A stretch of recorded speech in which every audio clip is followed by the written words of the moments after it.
wow, I'm just really blown away by the first two presentations.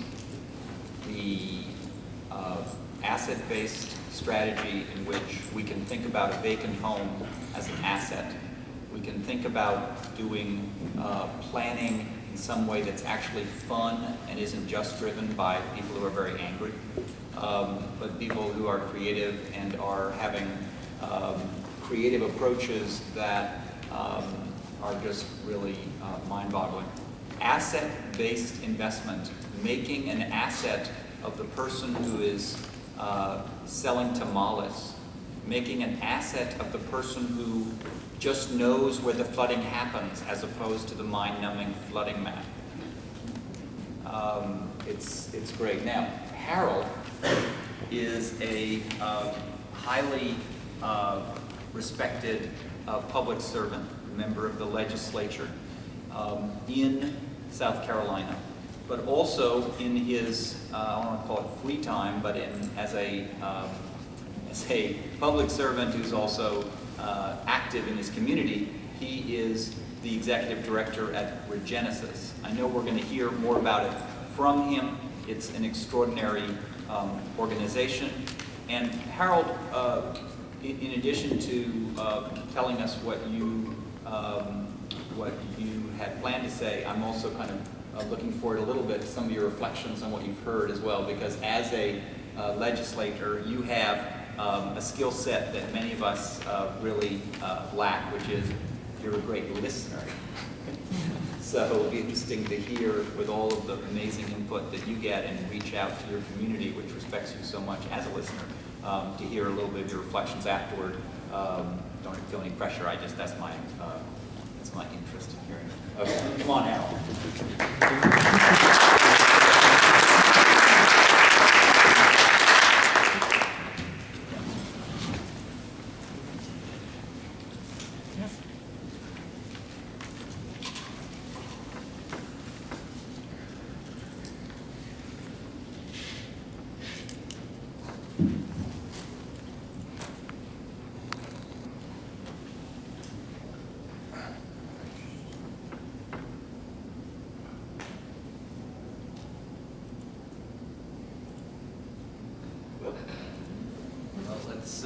We do have our technical meister here.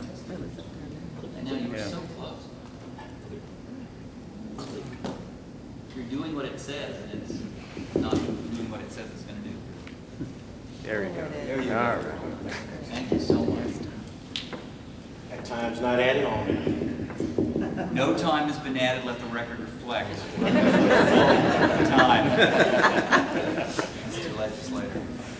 Because of the time, I will reflect later, but I will say that looking at the first presentation, I was asking about this legislation on the low to no cost, which I see that's in California, so I will copy that one for South Carolina quickly, sir.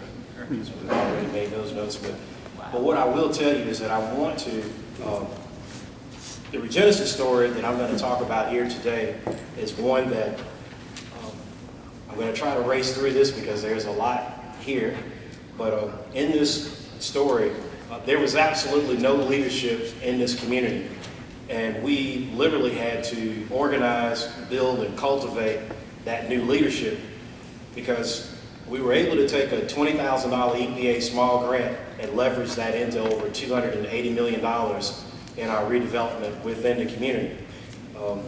Because the majority of our communities find themselves where our community was when you identify the problem, but you don't know how to fix or address that problem. And we often set goals, but we don't know how to plan.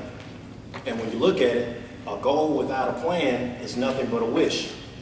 And we found ourselves after our colleagues here from EPA that are sitting here told me in the beginning, it was like, look, young man, this is not a sprint. Mr. Quentin Pear, the Interagency Working Group in the Justice Department, said, this is not a sprint. This is a marathon, and I hope you're prepared to take this marathon run. So as I go through this, I'm going to try to race through and show you how we were able to organize and leverage the community and also leverage the resources and technical support from Texas Southern University, Howard University, the University of South Carolina, and Clemson in our project. Okay.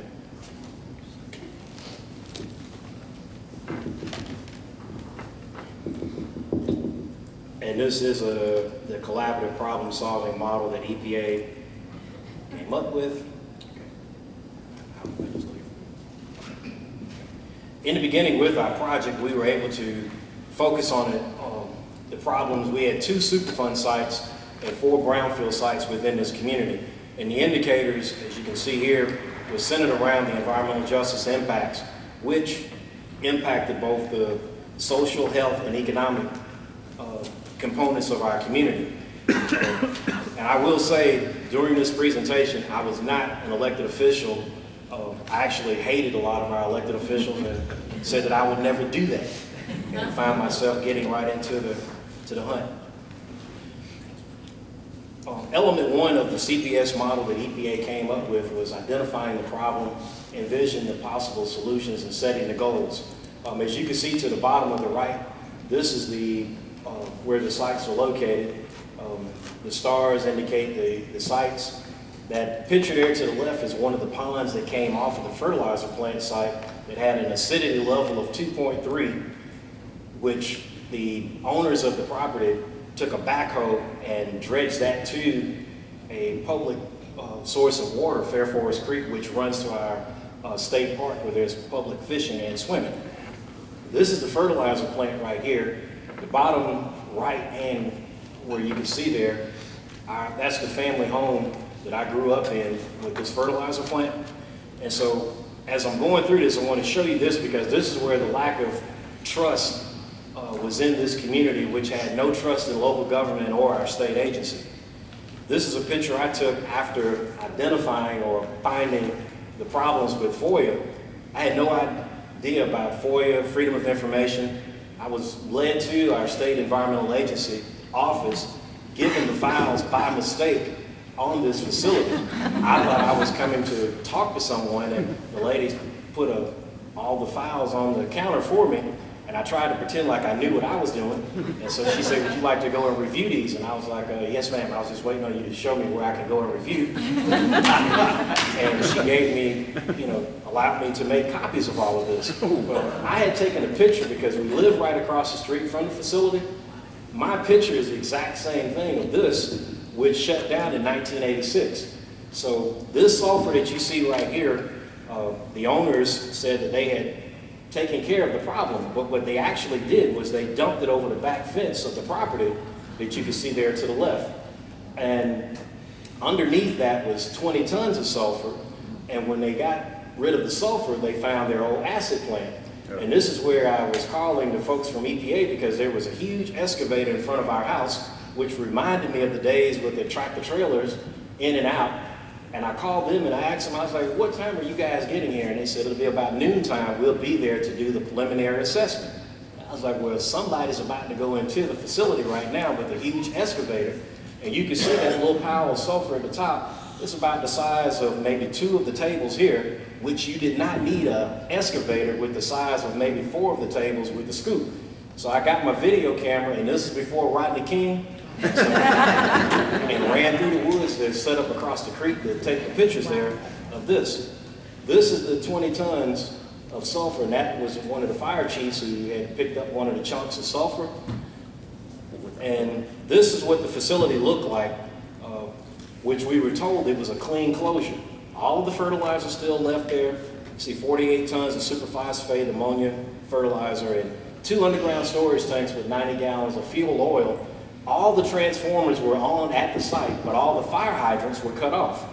And it's across the track, which we have the highest CSX railway access in and out of there, about 28 trains a day, and sometimes they would sit on the tracks for maybe an hour or so at a time. This is the landfill that's next to that facility, which is owned and operated by the city of Spartanburg, which they said didn't exist. This is one of the shots here that one of the PRPs, the hospital system, said, "Why are we at the table?" Well, when they opened up a test pit, and this is the 30-acre site, randomly, they just opened up one of the test pits and found this area here of the hypodermic needles from the hospital. Also, they found where today you have the IV bags, but on that one back then, it was the IV bottle that had Spartanburg General Hospital on it. So after they saw that, they closed their briefcases and decided that they would see EPA later.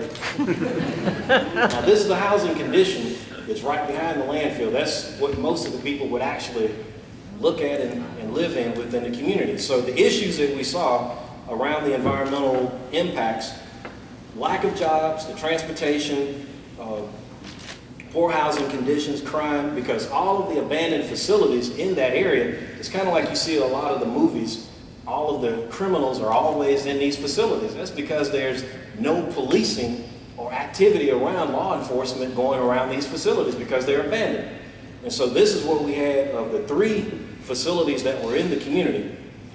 Now, in the CPS element 2 on the community capacity building and leadership development, looking at the skills and resources and fostering that leadership, we were able to take the 3 neighborhoods and create the organization ReGenesis out of that. We had a low-income Mill Village, predominantly white, low-income African-American community, which everybody worked at the fertilizer plant, and the majority of the people back then, you didn't have to make it to high school to get the jobs and work to support your families. And so then we had another community across the creek, which a lot of those folks there lived in or worked in the school system and the hospitals. None of the communities felt like they had anything in common and were isolated against one another. So we didn't want to send different messages when DHEC, our state environmental agency, and EPA came in. We wanted to have one voice that was speaking on behalf of the entire community, and that's where we created ReGenesis, to be that one voice for the community. And this is where I was able to go to city council and present to them. And that organizing, we were able to tell the people, keep your mouth shut, do not vent, they're trained to listen to you, vent, complain, cuss, and whatever. If you feel you have to do that, go outside, scream, do whatever you have to do, but do not interrupt this meeting. Out of that meeting, we took 4 slides in, showed the discrepancies that they said nothing was there. At the end of the meeting, they signed the documents and say, okay, we'll proceed forward with cleaning up the situation. From there, because expectations were raised that we were going to go in, clean this thing up overnight, we had to show and paint the picture of what Mr. Pear stated, that this is a marathon. It's not going to happen overnight. They just signed the ROD a year ago, and this process started in 1998. So while that was going on, we did not want people to get complacent and frustrated and say nothing's going to happen. So while that took place, we ran the track of the Brownsfields redevelopment opportunities, because in that community, in Spartanburg, that's the home of the Carolina Panthers training camp, undefeated Carolina Panthers.